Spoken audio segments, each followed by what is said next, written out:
Isn't that interesting? Hello, Jay. Hey, Chris, how you doing? Well, living what I write about and think about. I had the phone in my hand, my thumb was hovering over the button, and you called. No way. I'm telling you, it's like the Corsican brothers. Be lashed, I'll let you know if I weld up. You must have sent me them electrical waves in your brain again or something like you were talking about in your Bliss show. Oh, that's odd. My brain and your brain linked, but my phone seems to have an electronic phlegm in its throat. Are you hearing me okay? Yeah, I do, huh? Hello? Am I coming through? Yeah, but every once in a while there's like that sound like we're talking to a Japanese fleet off from Manila. It's like, you don't hear that? No, I hear you okay, but we sometimes get a kind of a crappy outgoing connection up here on the mountain. I think we have inbreds running the network or something. So. The interface between inbreeding and electronic manipulation often is rough. Yeah, when they come over to diagnose me and they finish with "I reckon," it's usually a concern. Wow. Well, let me take my end of the responsibility for communication struggle here. I also have a little bit of problem with, well, I'm not deaf, but during the pollen time, I don't hear little things like trains stopping, rocket launches, shit like that. And right now, hold on, I'm challenged.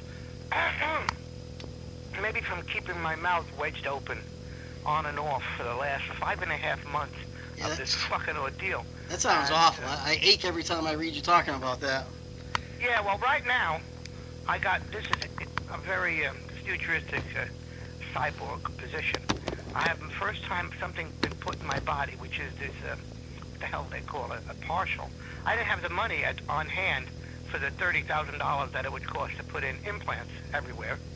So I had partials. The implants is hopefully, if I start making some money within a year or so, I'll start putting those neat little implants in. But what I have now, I'm going through the phase where just before my dentist had to go on vacation, of course, I was going to go get my implants, which are kind of like baby false teeth, like the section of upper left jaw, upper right jaw kind of thing, you know? Uh-huh. And we had that huge, God's pissed off at the earth thunderstorm here, and we lost electric, so I couldn't go to the dentist on Wednesday for the always necessary adjustment. So I went in on Friday and he put them in. And now I feel a lot like a high-spirited racehorse with somebody yanking on the fucking reins. In other words, I wake up every morning with blood in my mouth and I gotta take my fake teeth out and fucking flush them. It's just awful. However, I understand that within a mere 3 or 4 months, it'll feel like just putting an old comfortable pair of shoes on. That's what he says. Well, you get used to it, in other words. Dare to dream, I guess. It sounds really uncomfortable, though. Yeah, it sucks dick. But you've heard enough whining from me, and I'm not going to whine anymore. It's just that... Well, I certainly feel for you. My dad got all his teeth yanked out at once at the age of 79, and that was almost a year ago. And he still really regrets it. It's one of the worst decisions he ever made.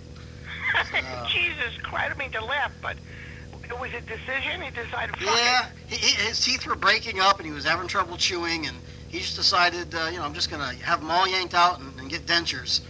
And the poor guy, he's never quite gotten it fit right since. So, well, I'll tell you something. Your dad made it very, very similar to the way my brain works. You get pissed, you go, fuck it. You know, that's why I have a shaved head. Really? Huh? I was starting to go thin. I said, fuck it. I wanted the Nordic Nazi torpedo look. Give it to me now. Well, it is low maintenance. Well, it caught on, didn't it? Everybody's got it. I just saw a weather guy on TV with a shaved head. Everybody's got shaved heads now. Huh. But I tell you, it's more traumatic. This is good small talk and yet real before we start really grooving. I'm telling you, getting a tooth pulled. I'm 62. Whatever the hell I am. I was born in 1950. In either case, I never had many teeth pulled. And I didn't realize that when you get a little bit older, the systematic trauma, and I used to be into surgery, I worked in surgical research when I was a million years ago. I was a biologist in surgical research. And I've heard words like, systematic shock, post-operative biological imbalance. But man, your dad did a fucking brave thing. Yeah. And it probably will knock him on his ass for about a year, I'll bet. There's nothing worse than tooth pain. I've had a couple of root canals, and there's nothing that I can recall that felt worse than that. You pussy. Root canal. I mean, Really? Yeah, comparatively, it doesn't sound like much, huh? I'm telling you, you gotta spit on a pissed off fucking Apache with bipolar disorder. Ah, damn. To get this kind of pain. But I didn't know. You see, here's how it all started. It all started about 5.5 months ago when I had definitely got a nice shot with a door.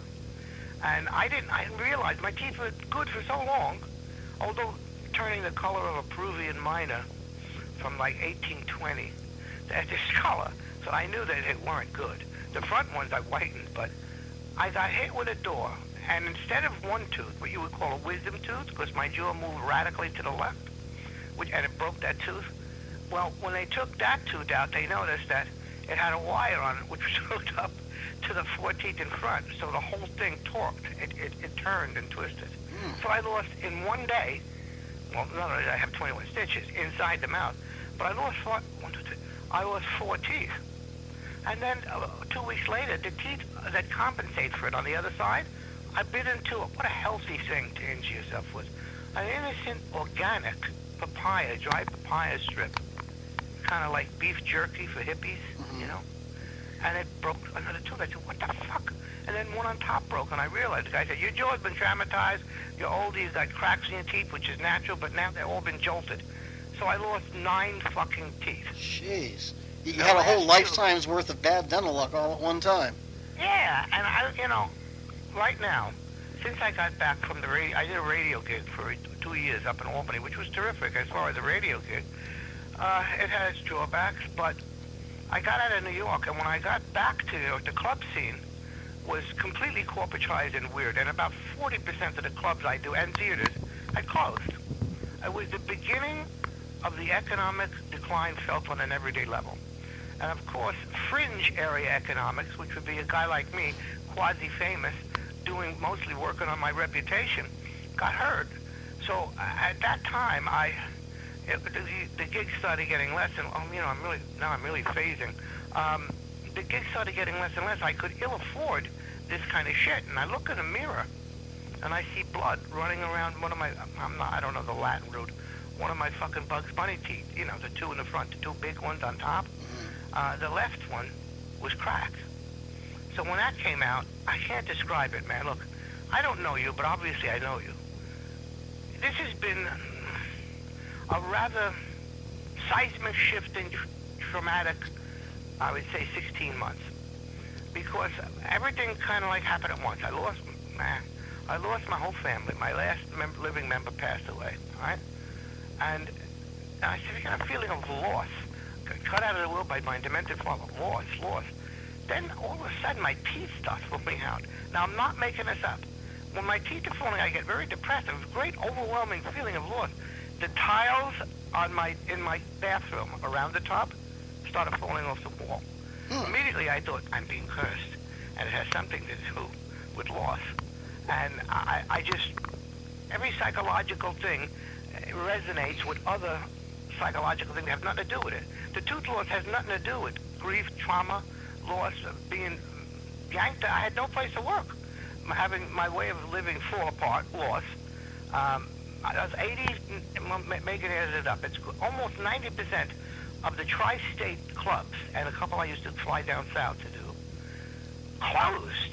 Damn. With this fucking economic thing. And then, so I said, fuck, what do you have to do what you love? And Colin loves this show that I did, and he put it on off-Broadway with his, going to open up in the next door, the next level of the same theater complex. And that happened about 7 months after the buildings fell down here in New York. And that's still like George used to say, sometimes you got to plan more details, like hire a guy who looks into the future to tell you, they're going to crash into the fucking World Trade Centers. And the effect on off-Broadway is like napalm on peach fuzz. It just completely withered.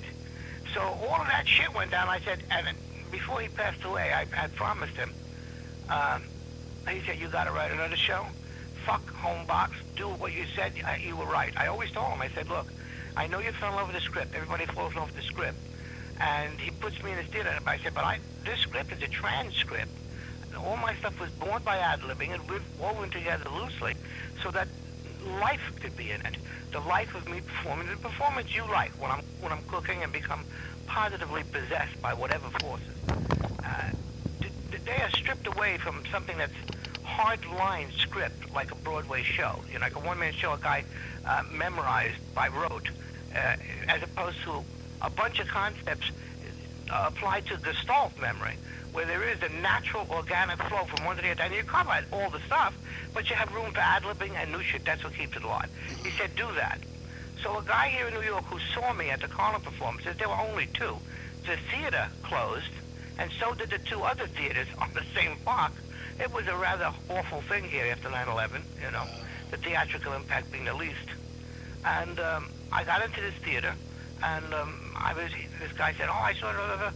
I said, this is not a transcript. This is more or less a transcript. I said the same thing. He said, yeah, well, you just do it. And I started doing it. And I said, look, in order to do it, you've got to give me a minimum publicity, a minimum of getting people in the seats. Just get people in the seats, any kind of people. I don't give a fuck. Wandering Amish people. I don't care. As long as they're human beings, have a digestive system, and a fairly developed cranial area, I'll do fine. Well, no publicity, no nothing. I only got to perform once a week, but he paid me $2,500 a month.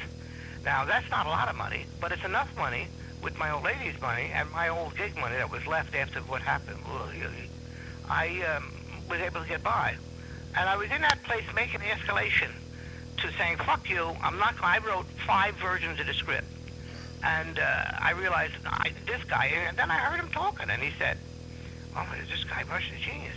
When he puts together the book, which is what they call a play that they intend to be handled by, let's say, 4 or 5 other people doing the same words, like Defending the Caveman. You familiar with that? No, I'm not. All right. But I know what you mean by a book, though, a playbook. No, this guy wrote Defending the Caveman was an off-Broadway show. He was a medium-talented guy that opened for me. And he's making $1 zillion now because he's got 6 comedians around the world doing his show. It's very simple, mildly funny. It's kind of old-fashioned and dated now. But that's what this guy who afforded me the use of his theater wanted me to do. And I wanted to really make people laugh until their asshole explodes. And I like to traumatize people, collapsed lungs, maybe a fluttering eye for the rest of their life, something to remember this show. There's something to be said for it being different every night, too, because you can always have a different audience every night. Yeah, that riffing with a different audience every night is the best thing in the world. Being pressured because you see familiar faces also works, too. But it's not as much fun as fresh fucking consciousness to play with. Yeah. But in either case, I was in that theater, I was making a living, everyone around me called George. By the way, it's just a strange synchronicity here. George Carlin passed away. He was like really, really special to me. And he passed away, and I'm on the phone being interviewed by Newsday, the Long Island paper, because they knew George and I were friends, because he used to show up at the gigs sometimes, and we would have fun, and the press would be there. So they were interviewing me about George, and I get a beep on the phone, and it's my brother telling me my father's dead. My uncle John calling me and telling me my father just passed away. So I thought, geez, they're going to catch the same bus, and it was like trauma shit. But I made a promise to George. I take it very seriously. We older guys are very serious on personal codes.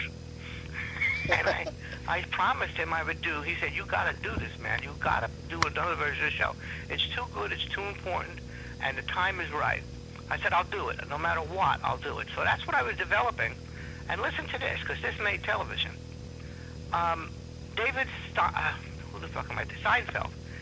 Seinfeld, the billionaire, actual billionaire, came to my theater, the little theater at 45 Bleecker, that I was doing that thing for the guy, and he put in a very mediocre comedian. I don't pull punches, I don't say good things or bad things about comedians, but this fucker is really mediocre, and he's not a very friendly person. He put him in there because $1 million of Seinfeld's money came with it. And the guy had a teleprompter to read from, 6 feet high, so he didn't have to memorize shit, which I thought was a cheat. He made it to home box and blah, blah, blah. I forget his name. Do you know what I'm talking about? I don't know the guy. Colin Farrell? Colin. The guy used to be on Saturday Night Live? You talking about him? What'd you say, the guy that what? Wasn't there a guy named Colin on Saturday Night Live that read the news for a season or so? Do you mean that him? was him. Really? Him, I think. I'm pretty sure. Wow. So he had the one-man show, which was, I thought, very mediocre, but with $1 million, they spread the $1 million around. Words like superb was on. Then some counter paper said, is this blatant bribery? How can they call it superb? It's bland and mundane, which it was. But that don't matter except for my psyche. What matters is this. This son of a bitch that was keeping me in the theater for between 22 and 25 a month was always had to chase them down for the money. Always had to chase him down for performance time. He had 9,000 things going. It was not legit. It stunk really bad. Something wrong, you know. Well, I put the TV on. Well, actually, I did. I got a call. It's my personal friend, and who was acting as a director, who called and said, "Hurry up, put Channel 1 on. That's the local news." I put it on, and there's Seinfeld, the billionaire, pointing at a gate with a lock on it. Instead of the $1 million, the $1.4 million that he put into his buddy's show, boosting up the stability of the theater, that was my one creative outlet. I mean, I also did little gigs here and there, but it was more fun having an hour and a half, hour and a quarter to yourself, doing a one-man show concept. He said, take a look, and they're pointing at the lock, and the theater's closed. What happened is this son of a bitch, Bialystok, in fact, that's what they called him in the voice, Bialystok and Bloom. He had so many different things going on, and he didn't pay the rent, and he owed $1.8 million in rent. And the landlord came in and took all the money and closed the theater. Jeez. So in one day, a big buddy guy came out. I'm not, you don't know me, so I wouldn't say anything to impact your impression of it. But I tell you, I'm a mellow guy, but that pissed me fucking off. Not only did inferior shit get shoved in, but the fucking theater disappeared. So I had no way to make a living. 85% of the clubs I did closed. The only venues I had was, a lot of the booking guys just dropped out. They're older, and they just said, fuck this, the corporations are taking over. There was lots of write-ups in comedy magazines about decline of comedy, which is true.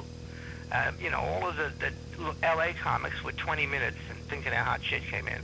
Real substance and quality kind of ebbed. I always stood out for that, and I always get offers, but as far as the everyday living situation, I lost $500,000 when the last one of my family died. I put a lot of money into keeping them going, and then I got fucked out as a will. In the most corny way. I am a cartoon character in God's sketchbook, and everything is very blatant and cartoony. People who were not bad but acted evilly because of the intuitive thief that comes out in certain people during a hard time arranged for me to have zip. So I spill in time and money, 2 years worth, almost all of, for my family. They're gone. That's natural. A lot of love, and I love my life, and I love it. But right now, you can hear me. I'm talking half punchy. I don't take opiates, not even for Billie Holiday pleasure. None of that shit. For the last 5 months, I'm coming out of this mostly taking opiates because there was a lot of pain, because Chris is saying, hey, dentist, hurry up, do this fucking quick. Make believe you're cutting off a leg during the Civil War. You know what I mean? Just do it. Just fucking do it and throw one shoe away. And I kind of got swiped fucking financially. So now all of a sudden, after all of this crapo, my teeth start falling out. And I'm going, well, that's it. Now you're going to be poor with no teeth. And I get offers, come on, fly out here, fly out there. And nowadays, when you fly to a gig and do the thing, you come back with $1.98. In my day, which was not that long ago, we saw the radical decline of the comedy industry. They say it was gradual, but the radical noticing that you're poor kind of shit. Well, I was talking to this with George. George said, it's happening all over, man. He says, if it wasn't for Home Box giving me a steady gig way back when it started, I wouldn't have the amount of fame or activity in my life to perform. And he goes, and you're crazier than me. You need to perform all the time. That's why he put me in the theater. Well, actually sent him the script. He said, make a script, and I'll put you in the theater. And that, I supported myself for a year developing Laughter, the Sound of Bliss. That was the name George picked. And when George Carlin picks a name, I said, fuck, that's great. So it wasn't called Bliss. It was called Laughter, the Sound of Bliss. I still got the wonderful poster. I'm looking at it right now. And I've been trying to keep myself going with that as a creative core and a direction, a philosophical direction that really hooks people deep, very deep. What you heard was at that theater before it closed was a little crazy fuck you, angry performance because he had me come in for a matinee at 1:30 on a Sunday, and there was nobody there. People from insane asylums, like these group audiences that come down to fill a place, come down. But all of a sudden, a miracle. Who shows up? About 25 kids in their 20s, a bunch of old hippies, Chris Rush fans, and some people who didn't know where they were, like the old people. That's when you hear me say from the stage, I am a comedian. They were talking, what is this? What is this? And from that came what you heard. That's why you heard the anger in it. That's why you heard, motherfucker, I'll kick your hearing aid. No kidding. There was always an organic flow of natural emotion behind what I do.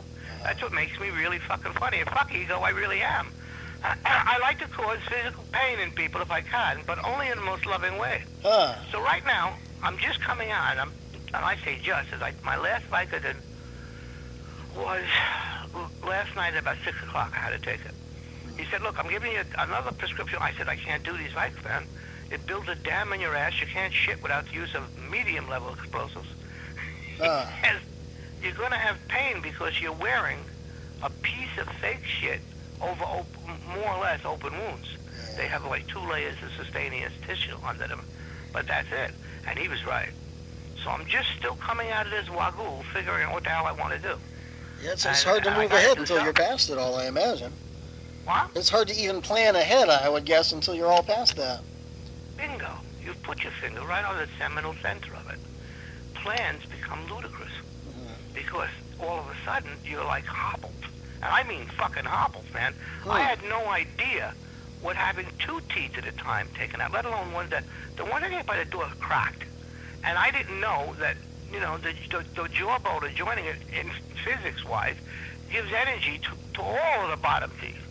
So I basically had, picture Berlin after the 8th Air Force got finished with it, And I had no idea the physical trauma. God, your old man has Odie Murphy blood in him.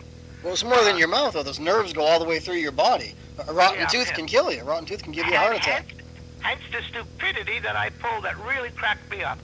I love performance, all right? I've now realized that I've got to, if I want to live all the way to old age performing, which is what I want, I have to do other shit to support the performance. Like that guy, what's his name? CK? You know who I mean? He's on Louis HBO. CK. Love that show, yeah. He did that show, that sitcom show, just to support himself so that he could perform, which became a non-viable... He lived in L.A., the worst place in the world to try to support yourself by doing stand-up. You can't do it. Even if you go for the peripheral states, like, say, 3 states towards the middle, you still have a hard time. So he actually did that, which all the other ones strive for, just so he could go back to the thing he loved the most. That's what I love about him. Well, Cecil DeMille said, life is just a rehearsal. The performance is the thing. So you got that right. I can see so that. Then all of a sudden I hear from you, and you have a great mind. I mean, if you like aberrations, and I do. Well, thank you. Back at you. I think my little bell went off and went, oh, another guy who's a candidate for the electric collar. Well, hey, by the way, before we get too far off it, that guy Colin Flaherty, I think was his name, that you mentioned, the comedian. His career tanked pretty bad too. He had a couple TV shows that got canceled, and last I heard, he was basically homeless. So apparently, the reading off the giant teleprompter didn't do him any good in the long run. I don't know if that. What'd you say his name was? Colin Flaherty. Is that the guy, the Irish guy? Yeah, I don't think it's hard to be homeless when your college roommate is a billionaire. Yeah, well, that's true, huh? I don't think he always had charity money from Seinfeld. I don't think he was ever homeless. I mean, maybe that they put out. He would never make the mistake I would. Although funny people are innately honest. That it's his true life. It's just what he's putting out. Hold on a minute. Let me get a hit of my absinthe. Hold on. All right. Fucking pills.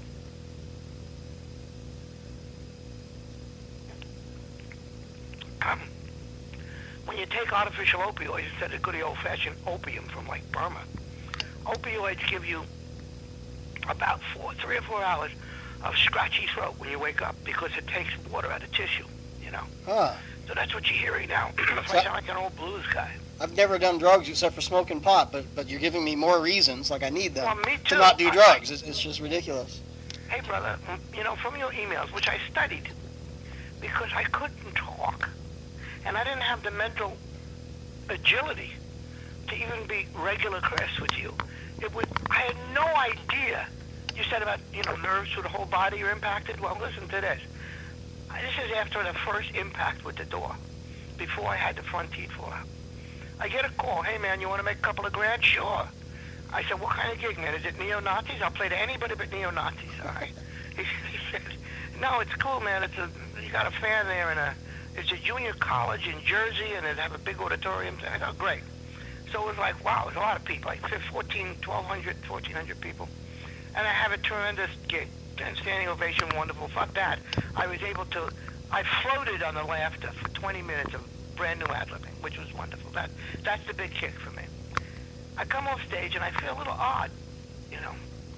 And my mouth, from what happened, is my face is Mediterranean blue with shades of unearthly green, which I try to cover with acne mouth. And I come off the stage and the guy says, look, you have to wait an hour for your check. I said, no, I'm not pulling Mr. Headline. Look at me. I've got a blue face. I said, I've been wounded. So I come home and I feel like shit. I feel like I caught a round, like I've been shot. The next day I feel worse. And then Megan goes, read the second page of the thing you wouldn't read. And it says, post-operative do's and don'ts. And it said, I should have a real operation. It's in your mouth. It's in your mouth. It's not real. Well, it is. And there's such a thing as post-operative trauma reaction. It says, spend the next 48 to 72 hours more or less in bed. Whatever you do, don't strain and run around. Well, the day after the operation, I went to the gig. What the fuck am I going to do? The guy called the gig in late and says, blah, blah, blah, and I couldn't cancel it. It was a week. You got to have respect for the humans. And I didn't know I was going to have the accident and this and that, so I went. And it fucking killed me. And then after that, a series of 2 out here, another 1, another 2. It's been keeping me more or less fucked up for 5.5 months. And then you get involved and I go, oh man, I don't even have a brain to talk to this fucking guy. I got to do a sock puppet version of my own self. Well. And so that's why all the delays, which I heartfully apologize for. No need for that. Like, having seen what my dad went through, I was feeling for you, believe me. Yeah, well, you do have a tangible example. So you live on a fucking mountaintop in Georgia, you lucky son of a bitch. Yeah, I'm way out in the forest. I got bears for neighbors that come scratch at my door at night. I kind of like it. I was in San Diego for 20 years in the middle of the city, so it's a real culture shock change for me. A beautiful city. A beautiful, upscale, sunny, nice city. I love San Diego. With a high consciousness contour. I believe that's where Deepak Chopra has his center, right? He does, up in northern San Diego. That's where Michael Jackson hid out for a while at Deepak's place. Yeah, well, that sounds like a very cool area. I liked it out there. Yeah, well, I've often thought of it over the last couple of years because I've been called New Agey, the only truly spiritual comic. And, you know, I still have orientations around pussy, et cetera, and weed, et cetera. When you show up, when those old guys showed up with big, old Chris Rush T-shirts with a marijuana leaf behind them, back when I was the spokesman for Normal for a while. These are old fans. And you just subliminally absorb their posture, and you know mentally, and you know what excites them. So I did some marijuana stuff at the end of that. That's not my, the show that I would go with if we were going to put it in some packaged form. In between, I did a lot of this and that. I wrote 2 television-type shows, and one almost got made. But they're all vignetted shows. You see, there's 2 things George Carlin and I really loved. Stand-up comedy, of course. And making a vignette-type show, which we tried. George and I tried to do that. Well, I wrote a show. And it was a stream of consciousness vignetted trip. And George was going to fund it if I wrote for him and hung out and worked with him on his first attempt to do a sitcom for HBO, not the one that eventually got on television. This is way back, Apartment 2C. Well, he wrote a show that, believe it or not, was not that funny, and I told him that, and I was the only guy to tell him that. And he wanted me to go through the door on a set and play this one character. I said, Jimmy, could I change these words a little bit? Just not. And I was the only guy ever to do it. Other people going into shock. Well, his show flopped. Now, here's the kind of incredible, you heard of the casually used term, nobleman. Here's what a real noble man is. George Carlin called me up. He said, I'm coming to New York. I need a beating for what I did. I'll be at the Ritz-Carlton. I get a call 2 days later. I'm at the Ritz-Carlton. I'm ready for the beating. I come up. You stupid fuck. You potatoes fucking icon. The whole fucking country planted with potatoes. A famine comes and now we're up to our ass and cops and firemen. You prick. This is George Carlin, who I love and adore and idolize. But I was so crazy and intense, and he didn't listen to me, and he fucked up. So he says, come here, and he writes me a check for 16 grand and says, turn it into a movie script. But then we got really close, and we were close all the way till his death. But a vignette type show, which the only, like George used to say, the only thing that comes close to what we do conceptually is a comic book or a vignette type show, where we go from topic to topic with vivid imagery that rivets, and yet doesn't build a foundation so that you can move on to something else, you know. And we're both verbal cartoonists, as he used to say. So the vignette show is a natural extension of what we did because God made us that way.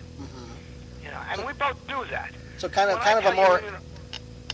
a more existential version of like the old John Biner show, Bizarre. Do you remember that? Back in the 80s? Not clearly, but vaguely. Yeah, but you're right. They reach for some of the same sort of, existential content from time to time. Yeah. And I'm telling you right now, I know, same thing, every time I've known something in my gut, it definitely bore out. It may take a longer time spectrum, but I'm telling you, right now, look, kid, materialism is gone. I mean, you can see what's happening. This is an unhappy country being told that you can get happy with solid shit. You know, if you buy more of this, if you buy the new pubic strobe light for your girlfriend, one big ecstasy trip. All you gotta do is walk into an airport and see everybody showing off their newest smartphone to see what the obsession is. You keep keeping up with the technology now.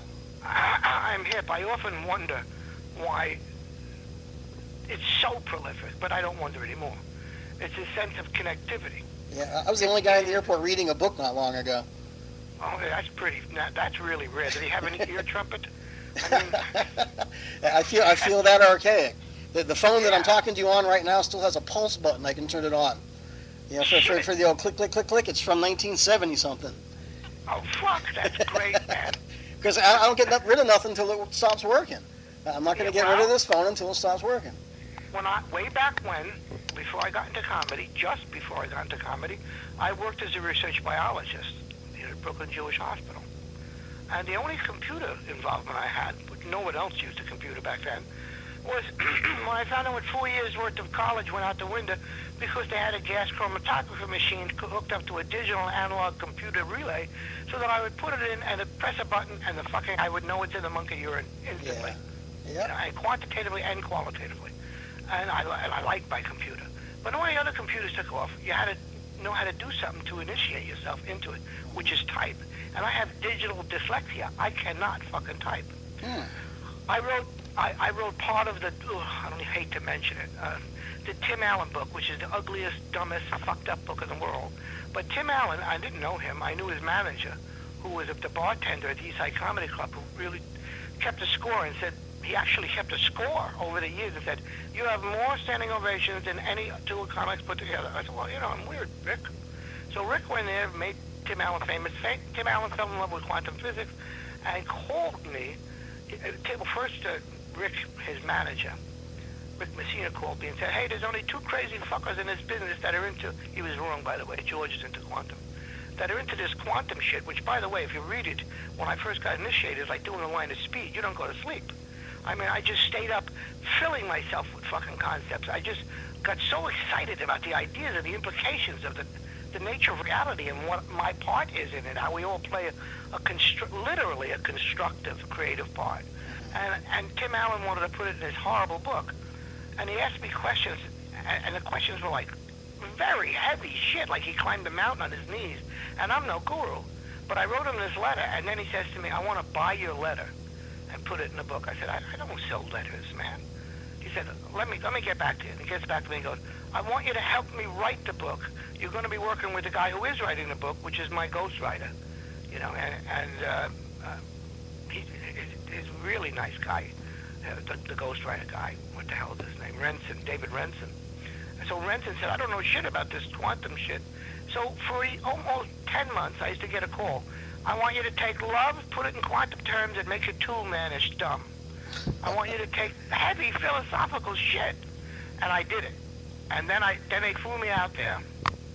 And I worked overnight to finish the book, because if you got it in by Father's Day, ready for the Father's Day release, they make $1 million more. Okay? So we bust balls. I finished the last chapter, which is embarrassing. The most horribly written thing. They didn't even copy edit it. It went in unedited, like puke. Otherwise, it would have been a fairly mediocre book with high points, the shit I wrote in it. But instead, it turned out to be a hideous monster book. Now, he offered me $30,000 for that letter, and a little bit more for helping out. They tried to fuck me out of that money. Oh. Can you believe that? I mean, I'm over here, the beloved pure artist that never went for money. Mm-hmm. That's what they call me if they like me. If not, they go, he's a stupid fuck, never even came out to L.A. and sold out. You know, Colin warned me, you know. I said, he's struggling to get in touch with his own spirituality, but he does such rotten shit. And George says, you know, sometimes a cigar is just a cigar. And he was fucking right. And so Rick Messina, which most young comedians would kill just to meet, says to me, why don't you move out here? I'll pay for it. He says, I'll set you up. You'll be itchy after, you'll be flinchy for a while, but then I'll take care of you. That's where show business is. He goes, because you're not really in show business. You're an artist that floats above it, but you're going to be poor eventually when you get older, you know. And he says, I'll get you going. Patton Oswalt at that time was his man, and now he's made part in that Patton Oswalt career. And Patton's a funny guy on stage and a pretty good actor, but he's a little pricky because he hangs out with Rick. And I said no to Rick Messina, to a new life with lots of money and this and that. Why? Well, I was Italian. That family was just the last of them passed away. Very attached to my family. Very protective of my mother from my crazy father. And also, I had everything I wanted. I had money. I had pussy. I was in love by then. I had a tragedy I'm not going to tell you about till we get to know each other, but the girl that came after that tragedy, I was madly in love with, still am, and she's in the other room. And I wouldn't leave that all, and I knew she couldn't thrive in L.A. L.A. is I don't know what your opinion is, but it's pretty. I had my car broken into 3 concerts in a row I drove to up there, so I stopped going up there. But hate the place. You drew fire immediately. You must really be a refined spirit. Really. L.A. sucks, okay? I can't stand it. Number one, I'm a walker. I don't like driving. You got to drive everywhere. Number two, the air smelled funny. Yeah. It smelled like bad cheese, and that was because I was going to be sucked into the cabal of Messina. Yeah. And Tim Allen, all that phony, ridiculous. I can't believe the people out there. And because New Yorkers are quicker, they become so transparent that it's a vomitatious scene. It's like walking around people that are hiding behind facades so thin that you feel like you're in a room full of that old toy. Remember The Invisible Man? Sure. Huh? You know, and I don't want to watch food digestion. So I didn't want to go out there. So I threw away, quote, the chance of a lifetime. Of course, recently, it's gone through my mind. I made a mistake. But then I said, nah, you didn't make a mistake. You know, I had money out there. I mean, money don't mean shit. Yeah. I'm sure you made the right decision. We were offered we were offered a merger with a company up there called Sports Time that offered to pump a bunch of money into rock and roll comics. And part of the deal was going to be an office building in Northridge, of all places. And while we were considering it, the earthquake hit and that building fell down. We never made the merger. It was almost like God's way of telling me, no, you really don't want to go up to L.A. Somebody up there is sending you non-subtle messages. I can relate to what you're saying, though. It's kind of hellish up there. Yeah. So, comes now to this moment. I think you'll understand why you seem so disjointed and scattered in my conversation now and our stilted conversation via email over these last few months. Because now is right up to the moment, and I've got to shake my head like catching 2 LaMotta rights in a mouth. I got to spit what teeth are remaining out and shake my head and figure out what the fuck I'm going to do with my life here. Now, one of the things I did a couple of things, and one of them I did was, I sent you that primitive, sketchy kind of show made out of milking the rhino. That wasn't my idea. I mean, I told you from way back when, the idea of a vignetted show that goes all over the place with surreal images that just smack you to fuck around. Kind of like Ernie Kovacs on acid done with new special effects, That was the idea of the show. That came because I wrote that little book, the Rhino book, and it went all over the place. And somebody read that book and said, holy shit, that's funny. And they were the talent director or whatever, some kind of not mediocre, almost to the top, but in the middle of the echelon on the hierarchy of the controlling unit of IFC, Independent Film Channel. And they said, why don't you do a show, based on the book, a vignetted show.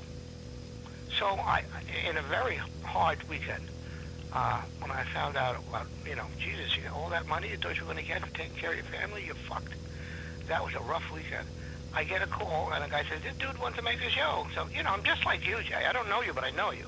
I'm just like you. You're childlike. You get enthusiastic for good reasons, because your heart starts to make that little holy shit sound, And I thought, wow, holy shit, a chance to do it, what I always wanted to do, and save my ass. So I threw that together in about 6 hours. And I said, this can't be the real good thing, but it's got a feel to it I kind of like. And the guy gets back to me on the phone and says, look, man, I sent him email-wise, my friend, what I had done. And he goes, you got to put more book shit in. I said, yeah, but I wrote the book like 3.5 years ago.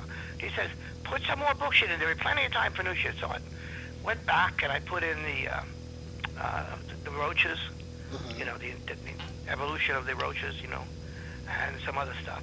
And then I looked around, and I thought, well, you're behind the times now. The computer really is the way to go. Pretty soon everybody be watching TV on computer, And our target for this kind of show was IFC. I'll tell you about IFC later. They lost a ton of money in it. Do you watch Independent Film Channel? I do, actually. They actually are airing the story of rock and roll comics right now. So they're kind of on my good side at the moment. And when can I watch that? I'll let you know when it airs next. I'm going to have to look it up. But I know it started last month. I'm sorry? They're good people. They were solid people. But they were literally hurting very bad, financially, and they still are. Have you watched this show? I think it's called Bunk. I don't think so, no. I usually just watch movies on there other than Henry Rollins' show that got canceled. Yeah, I used to watch that too.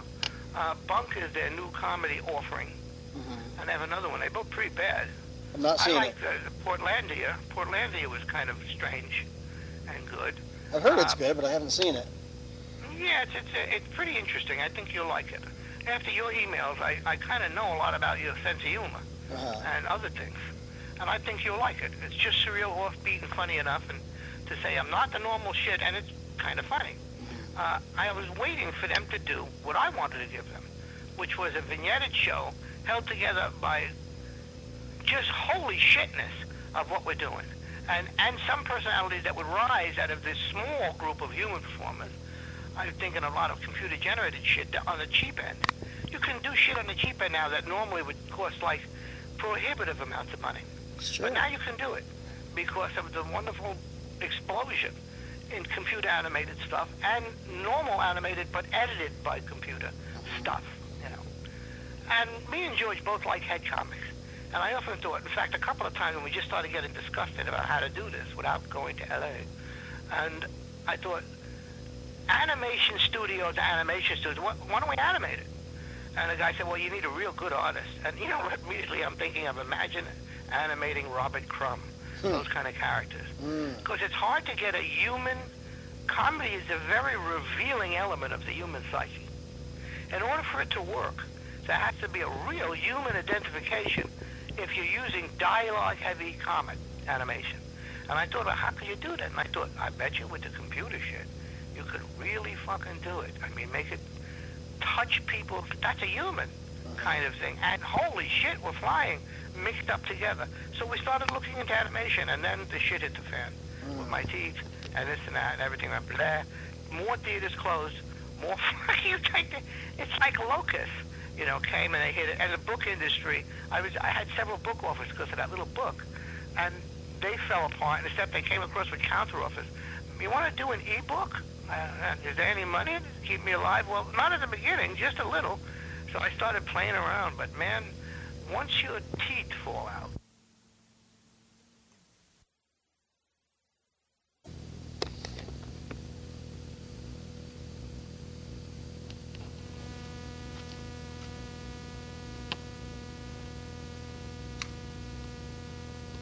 just for the love of it. Lately, that's become almost fucking impossible because we're on the edge of the cliff here trying to survive, you know. See, now that's funny because I feel guilty about the fact that I pretty much only do it for the money. Or at least most of the things I do with a paycheck in mind, and I rarely get the opportunity to do something just for the love of it. Every couple months or so, I'll do a painting I have no intent to sell. I just get the urge to do it, but I don't do that enough, and I feel guilty about that. I feel guilty that I'm a commercial artist and a commercial writer, and I really rarely get the chance to just create for the sake of creating. I'll give you a dispensation because you're too rough on yourself. What you're doing for money entails the pulsing of your own creative soul. It's still funny writing, editing. You do the columns. You know, you're still immersed in giving out to people part of your communication gift as a cartoonist and writer, and cultural bon vivant. You're doing that, and that's good. Yeah, but I see so many people. You got pussy, and you're on a hill, and you got a shotgun for the bear. But yeah, you're not kidding. That guy ripped up my car too. But the thing about getting paid to do the things I do, I hear from people, and I see people every day that are better than I am, that are unemployed, better writers, better artists, especially the comic book guys. The comic book market's gone the same way as the comedy market, and there's great artists out there begging me for work that I can't employ. I'm telling you, when you told me what you did, and I could see the writing ability, I make a projection. A lot of times to think, you can't move around when you have, how do you put it? Every 6 days I had an operation. Mm-hmm. That's basically what happened to me. Yeah. And you can't do much because you. That's your whole life, it sounds like. I can't describe it. It's like a punch. It's like a kick in the nuts through your whole body. Huh. All right. And you get kind of groggy, but I had your letters, and I had. There's like a lot of people who know me, and they're trying to get me to do this, and that, and most of them are exploitive because they know that everybody who's not famous, instead of semi-cultish famous like me, is hurting for bread. One of my friends, when I did the radio show up in Albany, which was a tremendous hit, it was so good that my partner flipped out because I became very rapidly more popular than him. And I remember I had to reverse my hours. The show started at 6 to 10 in the morning. I was going to bed for 10 years before that, going to bed about 6 in the morning, 7. So I had to do this reversal thing. I was up there in Albany, my own lady hemorrhaging every month from fibroids. It was a challenge. I made $100,000 a year, so it's not huge money, but for me it was interesting money, you know. And everything was good up there, but when I came back, I sniffed the breeze, and it was a nightmare. I mean, when I was on that show, I meant to say, who's the guy that shot himself? Rick Jennings. Rich Jennings? He was an old friend. He called up on the air once and went, "My God, you're the greatest comedian in the world." It was wonderful. And he had $3.5 million in the bank. He called me once and said, we weren't close friends, we were acquaintances, but after he called me on the air, we kind of got more phone calls I got from him, and he said, "I got $3.5 million in the bank, and I feel like killing myself." I said, "Where you live?" He says, "Los Angeles." I went, "Well." Yeah, there you go. He put a bullet to his fucking face. Man. A 9mm blew the back of his head off. And he was fairly funny, man. I mean, you know, he's from the old school here in Long Island. He's a pretty funny guy. And he had several movies, which had great names but weren't that funny. They just fucked him over again. I notice I say again because to be in Hollywood in that strata is to be fucked over perennially, you know. And he just got fucked over again. He told his girl, "I'll be right down," to the car, and shot himself in the face. And he wasn't a drug user, so let's not talk about aberrant chemicals in the body causing self-termination. Wow. This was a philosophical and intellectual pukeness of what he was around. It's what I avoided, I believe. Huh. You know. My old boss, I used to do a thing called Penthouse Comics, It was a magazine. What comic? It was called Penthouse Comics. Penthouse Comics. Yeah. I never heard of that as a comic book. That was around 1994 to 96.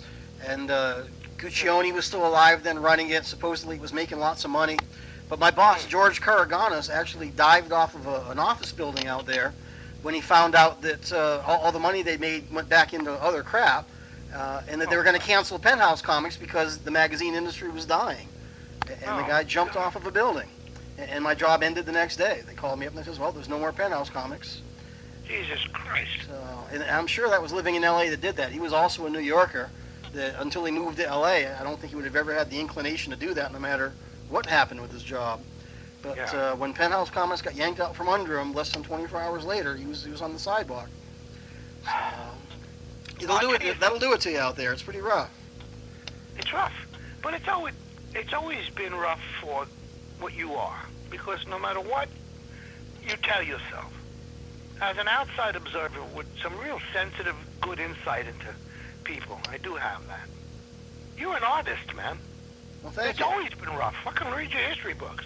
You're lucky you're not having a hot poker shoved up your ass while they make you read the catechism. Huh, okay. Yeah. I appreciate that. You haven't cut an ear off yet. Not yet. You know, you're a fucking artist. Now, here's the strange thing in my life. I've always had guys like you in my life. When I've started in this business, all my friends, I remember I started in business, my ego was not structured to perform. My mother and father were the worst mother and father in the world to develop a psyche for a guy that wants to perform. They really, my ex-manager met them and said, how could you even be a performer? Because I have this natural gift. Don't ask me. God did it. And I can't brag about it because it'd be like Quasimodo bragging about bad posture contests, how he always wins. You know, and I can play the bells as a kicker. But I'm just that way. So when I first got in the business, a guy comes over to me dressed like a pirate. And he says, you like this magazine? And it was National Lampoon. And I said, nah, it sucks. They try to be funny, but they don't make it. I said, but it's good for cleaning dope. Makes the seeds bounce right out, you know. He says, well, I'm the art director. I went, oh, shit, it's not that bad. You know. He said, he brings me up to meet Henry Beard.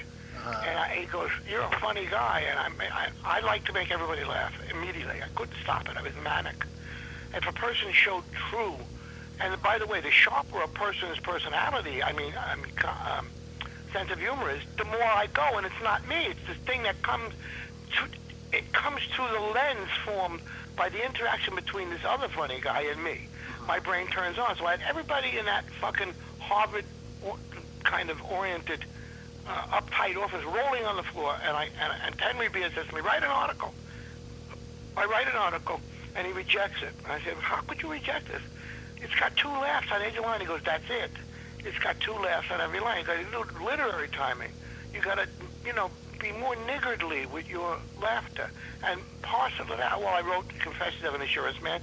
Bingo. I stayed independent, so I made, back then, big money, $400 an article, and I got involved with National Lampoon. Peter Bremley, rest his soul, recently. Peter Bremley, the art guy, got me involved with a bunch of graphic artists and comic book writers in a studio called Cloud Studios. And they were all of the people that did all of the graphics and shit that you saw in the early, really good Lampoons. And so I became friends with Tom Hackman and everybody who did all the cartoons, and Rodriguez did some cartoons for them. And that was always I always had graphic artists. When you read my book, you can see it's a guy that can't draw that wants to. There you go, yeah. He's very visual, cartooning, yeah. And so it's always been that. At the beginning of my career, I was surrounded by graphic artists. Well, that career's over. My family is not in existence anymore.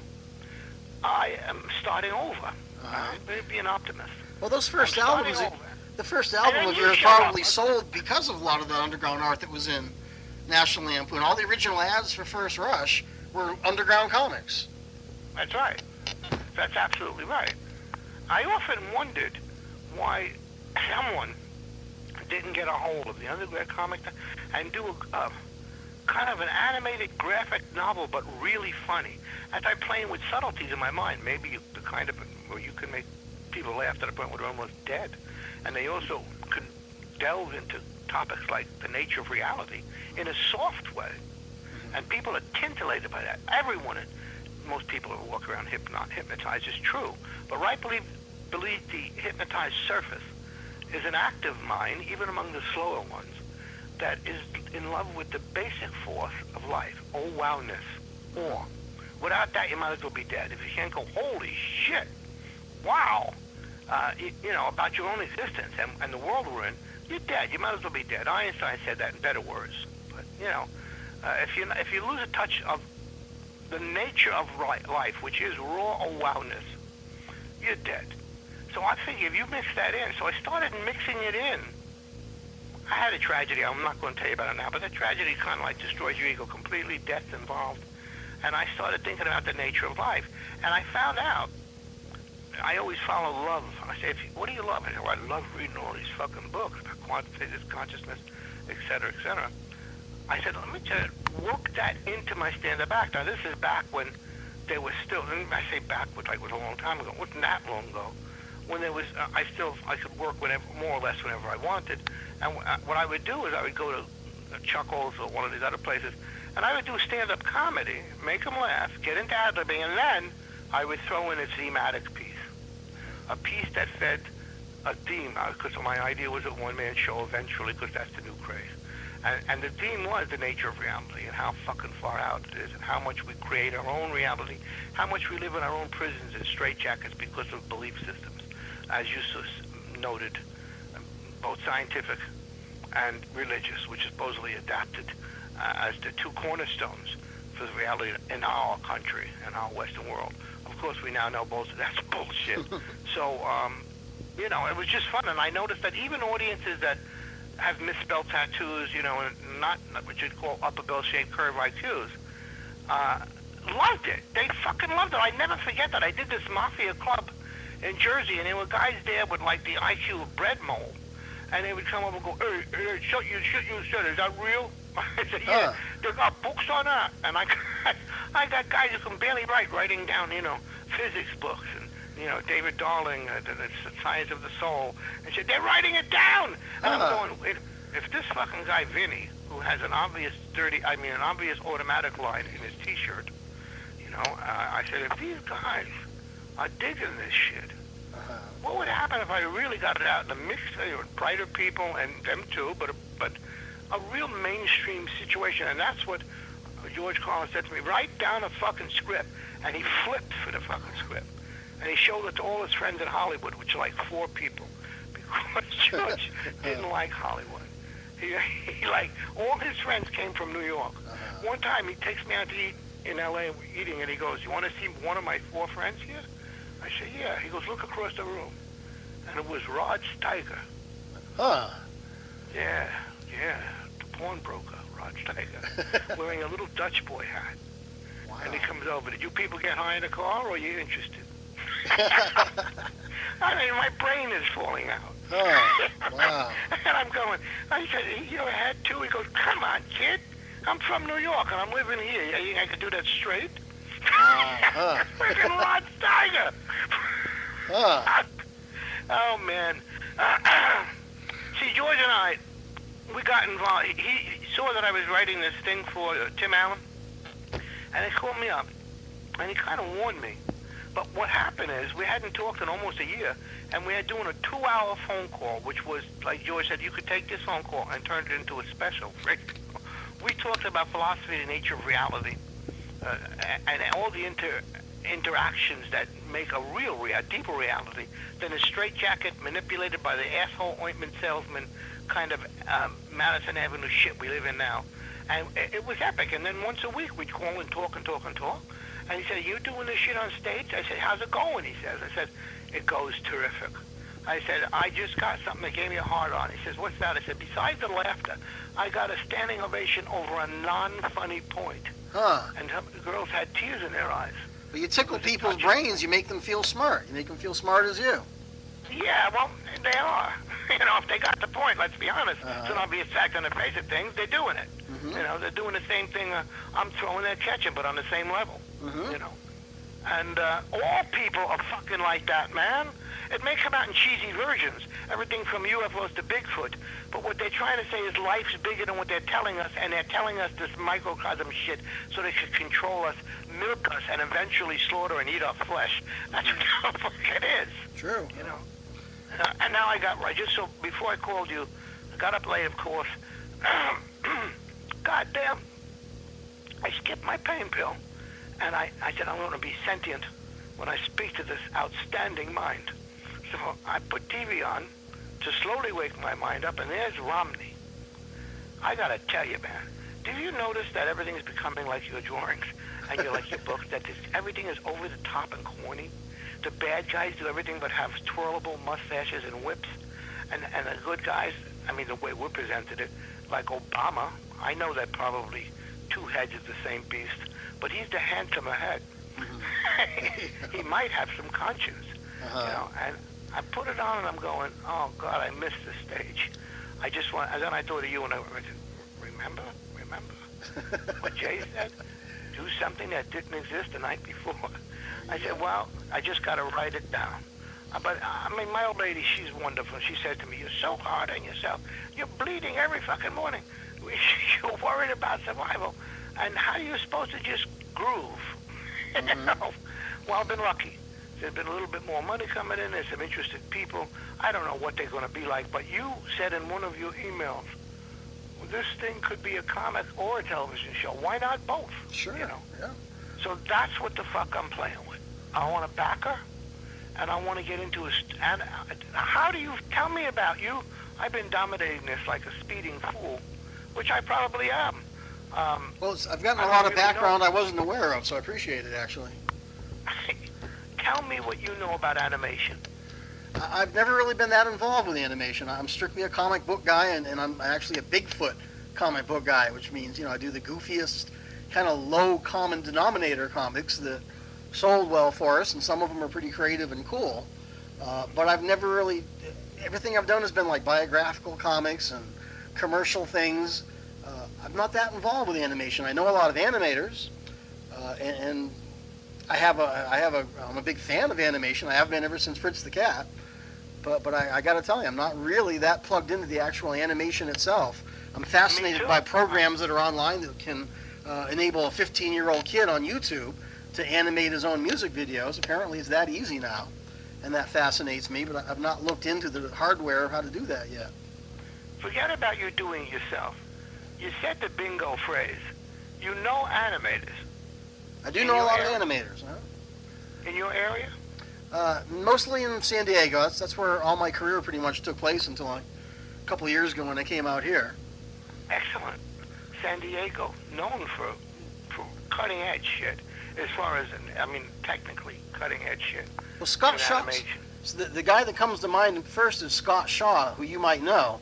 That sounds familiar. He used to do a lot of the Flintstone commercials for Pebbles and Bam Bam kind of stuff, and he did a bunch of TV specials for Rankin Bass. And he's managed to be one of the few guys that keeps his studio working all the time, all year round. He's always got stuff going on. Works for Pixar, works for Hanna-Barbera, works for the Cartoon Network on Adult Swim. I mean, he's always got several, irons in the fire. Yeah, that's where I see Eddie. By the way, when I think of if we're blessed, you and I, with the ability to get our mind and imagery together, I think of Adult Swim. Which if you have something substantive that's a hit in Adult Swim, you immediately go to... See, we had this success route.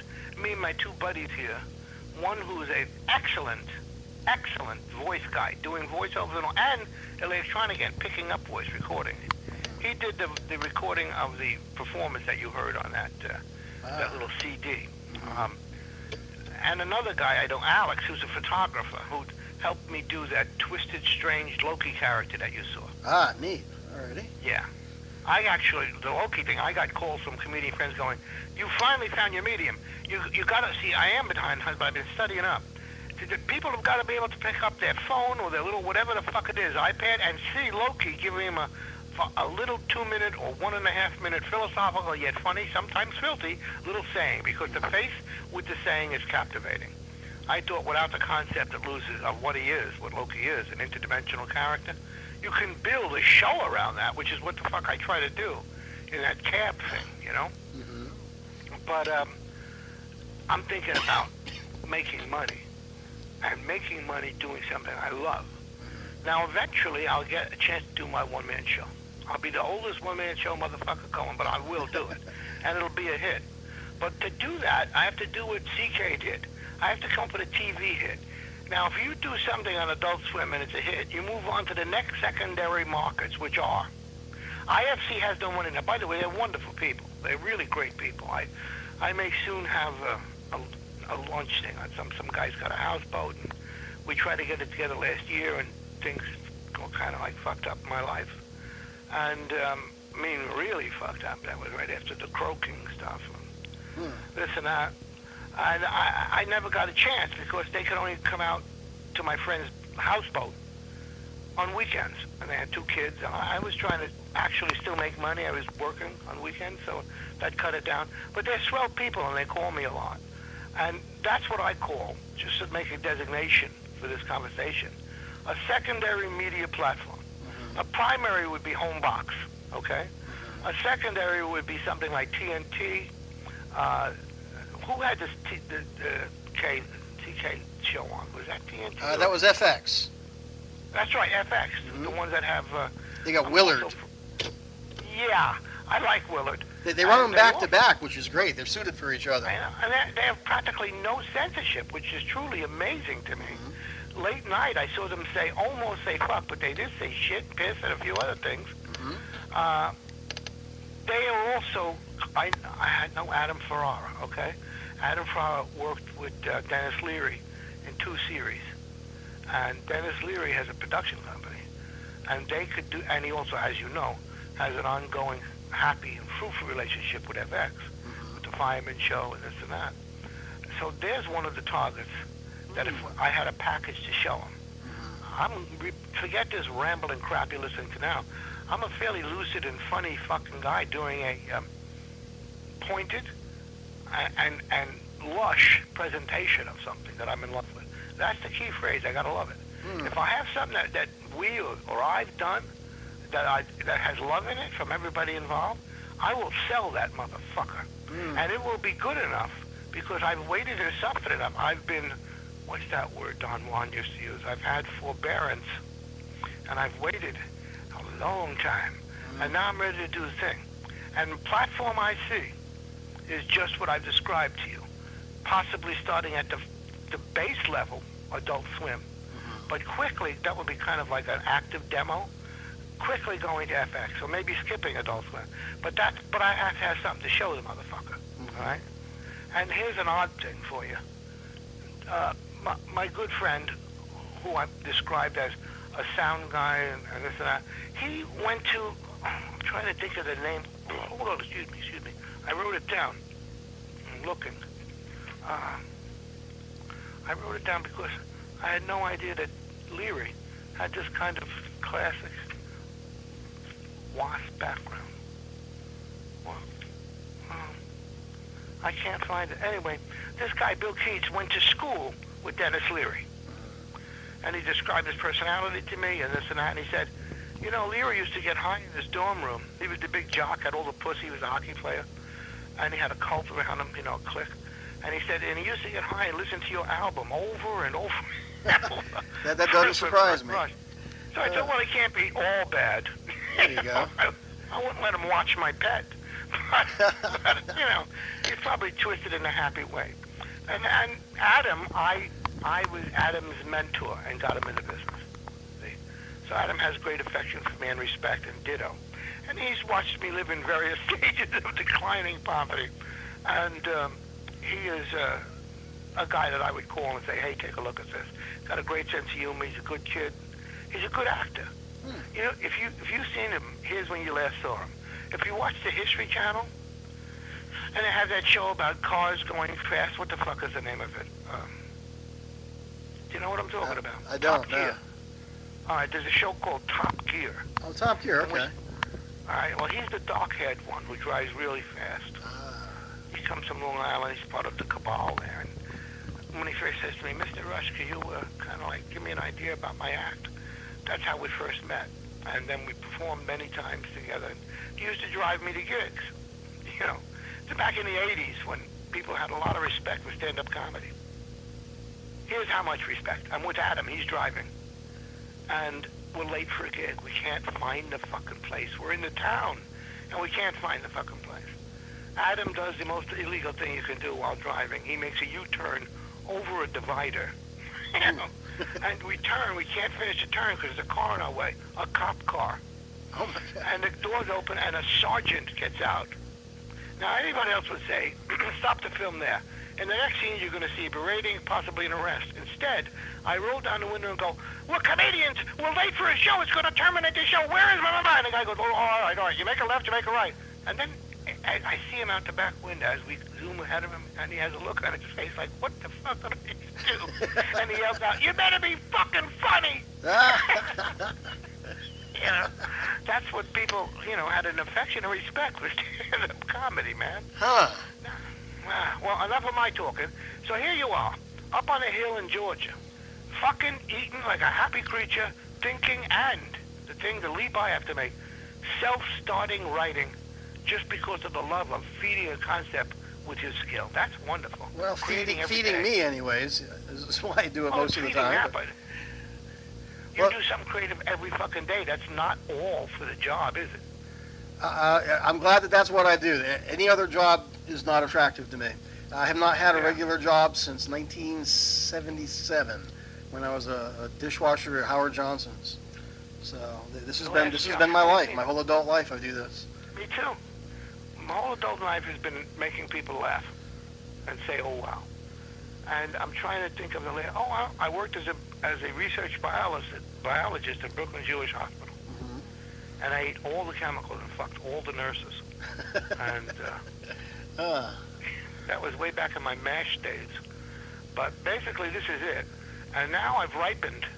A lot of the stuff that has gone down, which seems to have floated away, non-used, is not really true. It's sitting in the big oven of my mind, cooking. And now, in a condensed, funnier form, it's going to fucking come out.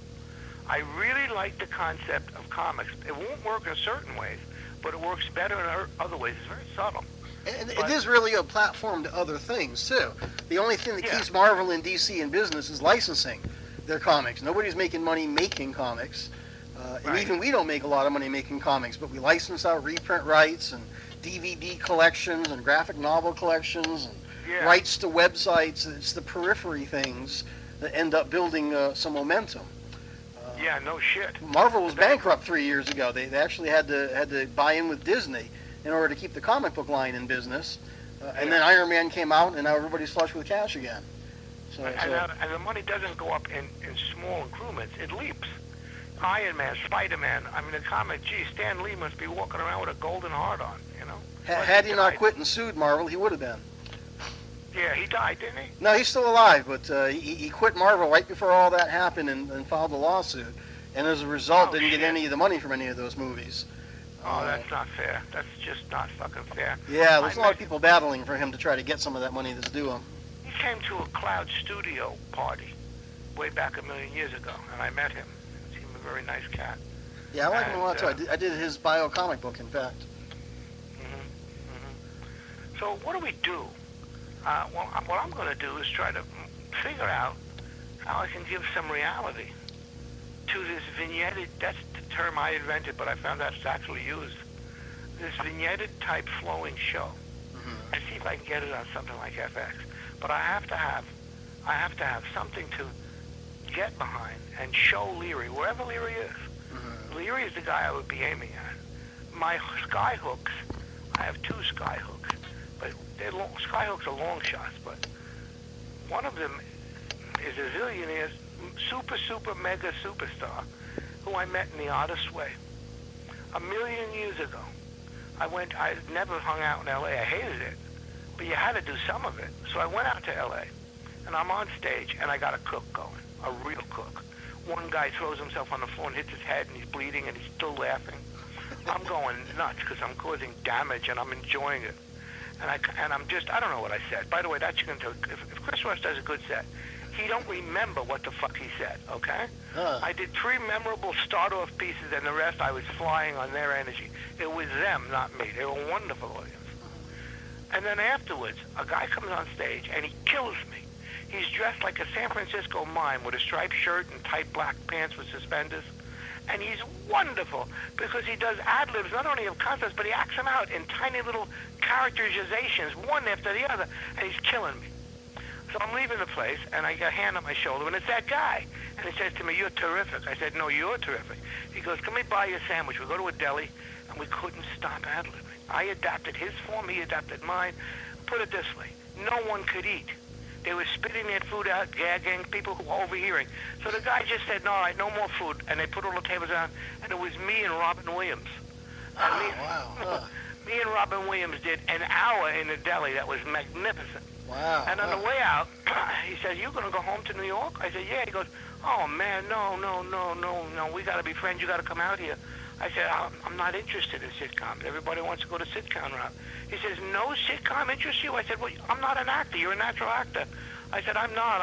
I turn to the future Mork, and I say the following. Maybe something about an alien. Now, my friend, that's what's called a genuine synchronicity. Wow. Okay. Huh. Now, there's 2 ways me and Robin that's the last time I met him. We're intimate in that we shared riffing together, which is very, very important. It's like gunfighters doing a dual killing. I mean, it's like we really whipped each other up to a peak.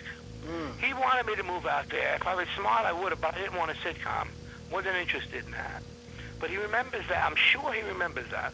And he got to remember the strange precognitive synchronicity when I said, maybe something about an alien, and then that motherfucker becomes Mork. So on that, now it's very hard to get in touch with him because superstars have many buffers. But if I did get in touch with him, and if he did remember me, he's the guy I pitched this to immediately. Fantastic. He's a $250 million. He owns all the grapes in fucking Northern California. And he would know that there was quality involved with me because of the nature of how deep our psyches blended during that riffing. And he also, I'm going to send him something, knock him away. So there's a skyhook. And I got a skyhook with Rosie O'Donnell. Really? Because she used to see me perform, and she thought I was a god. I did her television show. What the fuck was it? Stand-up Spotlight. I did it 4 times. Wow. Huh. She's a tough, I'm going to tell you something, she's a tough broad. And one time I was going on, and a guy runs over to me, one of their line producers, and said, "Look, you know that 6 minutes, cut it down to 5. You know the 5, boost it back up to 5 and 10. And all of a sudden he gets yanked back, and it's Rosie O'Donnell, who then puts her hand on his neck and said, "That's Chris Russ. If I hear you talking to him like that again, I'll kill you." Wow. So she definitely has respect for me. And I have a way of getting in touch with her, too.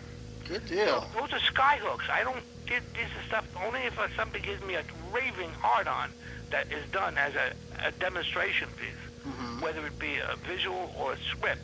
Although nowadays I hear scripts are useless. That's why that little thin thing that you got there is thin. Because people said nowadays, if you don't have a visual, people don't read. These people they have to see it. You know? Maybe that's a good idea. When they read it, it's up to their own interpretation. When they see it, they have more of what you envisioned in front of them. You know? It did conjure up all kinds of visuals. It was like I was making the comic book in my head as I read it. Yeah, that's what I kind of knew that. I said to myself, he's probably seeing this fucking thing in frames and close-ups with circles drawn around certain things to act as a close-up. He's probably seeing this thing as a cartoon. Well, if you've never seen a comic script, I think you'd be startled at how much what you wrote resembles one. I probably would, but intuitively, remember, I've got a huge comic book collection, and I was raised around comic book people. Cloud Comics put out issue after issue of Cloud Comics. It never went anywhere like that, but that was the scene, man. You know, I just missed meeting fucking all the people from Zap. I missed a party. I had to go do a gig. Yeah, You know? that's a creative batch of guys. Especially you mentioned Spain, Rodriguez, who I worked with the horror comic book.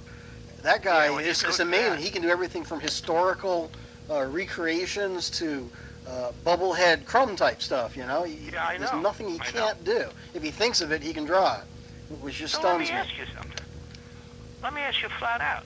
I dominated this phone call because I'm a nut, and because I've been pent up, and because we were postponed so many times. But the next time we speak, there'll be more even footing. So let me ask you this now. Do you think, with a platform that I mentioned, with the genesis I mentioned, up to FX, of course you know where I'm going. I'm going, hopefully, to a 1-hour special on HBO, which is very hard, except George left me a couple of numbers to call if they're still alive. They're really old. They started the original HBO stuff, and they're still cooking up there as consultants. It would be nice if George was still alive, but he's not. It would have been nice for many other reasons, having nothing to do with us anyway.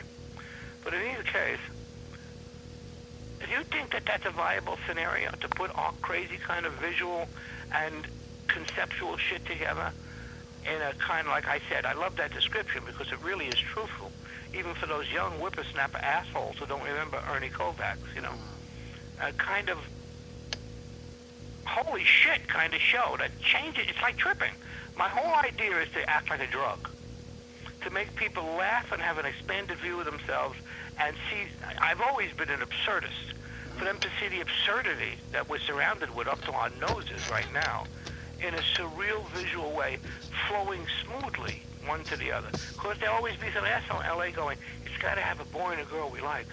It's got to, that kind of thing, it's got to be that kind of thing. What do you think of... Hello?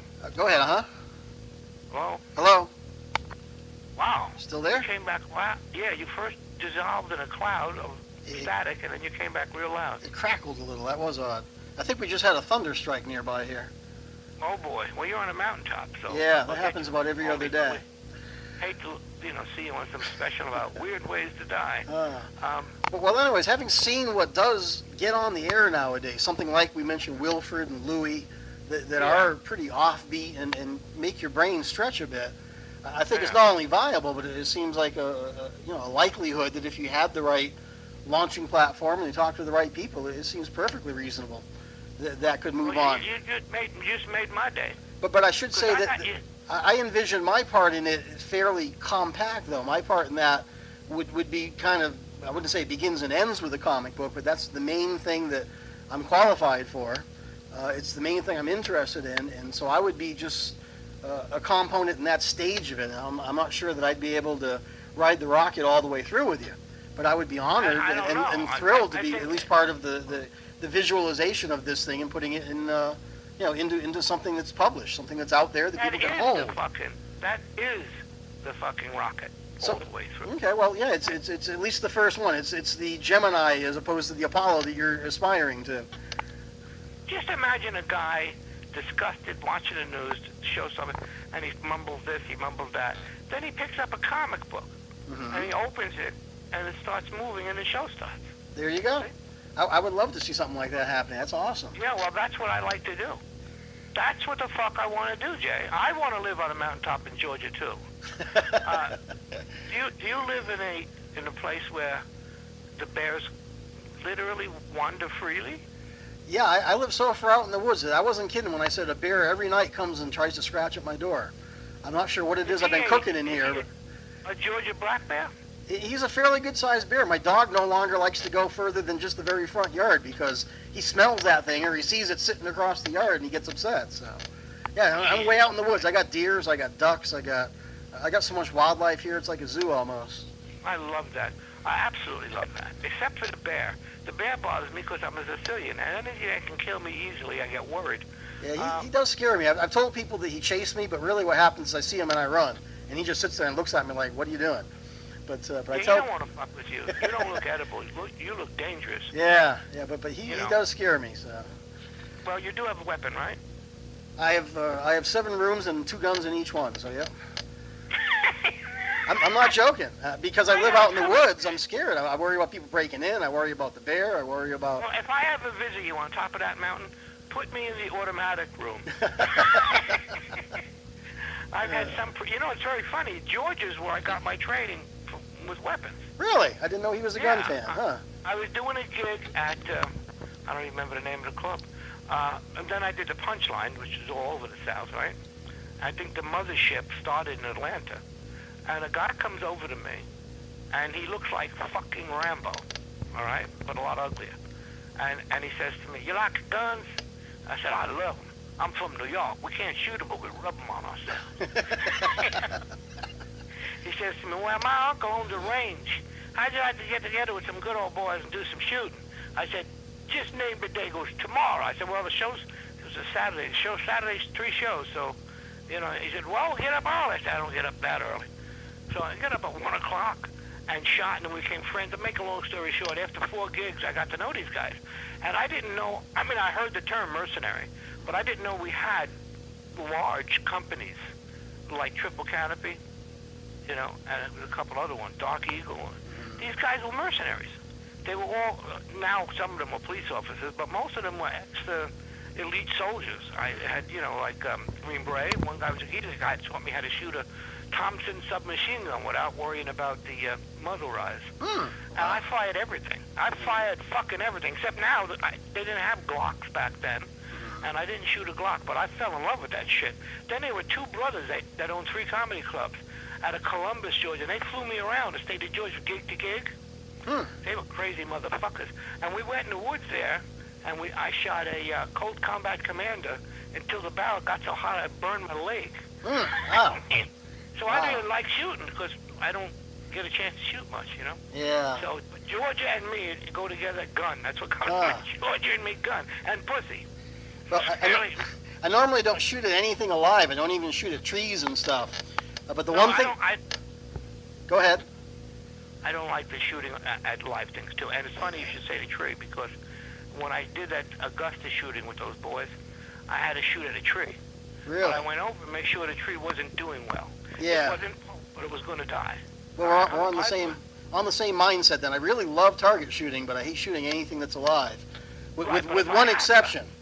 I actually killed one creature one time. We had a wild pig that was running around here goring all the dogs, all the neighbors' dogs. Well, a wild pig, a boar can kill you, It was man. a wild boar. Well, that's the thing. I had never seen one up close before.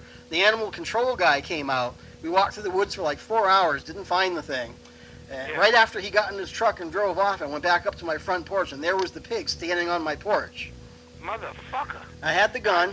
The thing ran towards me. It screamed like a woman. It, not me. Well, maybe it was me too, but it screamed like a woman. I shot it 3 times, and it dropped right at my feet. It was like a cartoon almost. What gun did you use?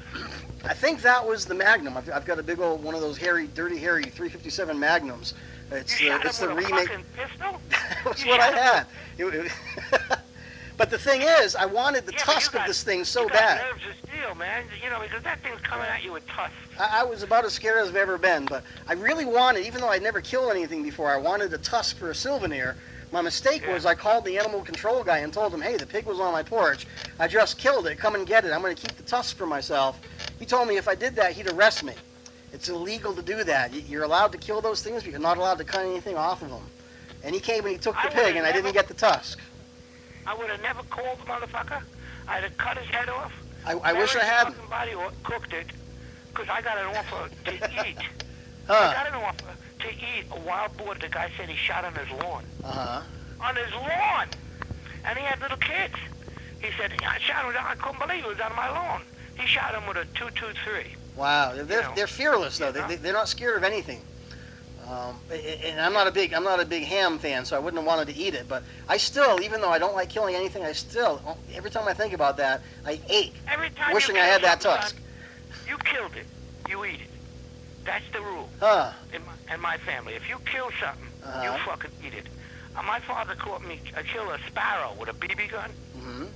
He made me. He pulled the head off, pulled the little head off. He had me pluck it. He gutted it, and we cooked it on a fork with like some Italian spices on it over the open range on the stove. Huh. It was the best fucking meat I ever ate in my life. But it had a drumstick an inch long. You know, and if I could have eaten a flock of them. Huh? No kidding. Yeah, when I was a kid, I said, you kill something, you eat it. You know. And I turned down that damn going to his house to eat that thing because I didn't want to get up that early and drive to his house from the club area, which was I was staying, and do that. But he brought me a sandwich of this shit. Now, you've eaten game, and I don't like that gamey flavor. It reminds me of liver, you know. He cured it in vinegar and shit in some German way. was fucking incredible. Really? If I lived in that area, there'd be no goddamn bullet. Oh, my dang, huh? Really good, man. And don't forget, he shot it with only one bullet. Wow. So you didn't have to worry about taking out pieces of buckshot and shit. Yeah, dang, huh? That's a very heroic thing you did, to have the instinctive wiring in your neural muscle system. Huh, I was just scared. I fired that gun. It's a motherfucker. It was also just finding him sitting on my porch waiting for me, too.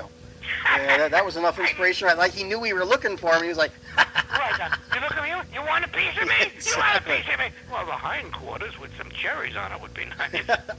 And my dog actually still has a pretty nasty scar on his nose from where the pig had gotten him one time. So yeah, he was a terror. He was causing hell all over. The guy that wanted to get me to eat it at his house said that 2 years ago it killed a hunter, one of them. And I'm thinking, all right, it looks nasty, but how the fuck could this thing kill a guy? It's way down there and you're up here, and it don't look like a good leaper. Well, apparently, they run into you, knock you over, and then gore you up the side from your kidneys to the armpit, and sometimes your neck. Man, that's a persistent, nasty fucking animal. Yippers. But the tusk had to have been, I'm not exaggerating, had to have been 7 inches. Holy shit. It was humongous. It was unbelievable. I drew a picture of it. I unfortunately I didn't have a camera to take a picture of it. But after the game guy came and took him away, I drew a picture to scale me next to it to show people how big that thing was and how the tusk was. And it's the scariest thing I ever looked at. I can't believe the stupid fuckers wouldn't let you me take the tusk off. I've lived through earthquakes, by the way. I was in San Diego for the big 79 one. I was on the roof of the Palms Hotel, and I watched the Coronado Bridge, which is the longest freestanding bridge in the U.S., I believe. I watched that thing wiggle like a spaghetti noodle during the earthquake, and it didn't scare me as much as that boar did. Of course not. You're talking, genetic memory. Yeah, true. When you used to do cartooning with a piece of charcoal on the wall.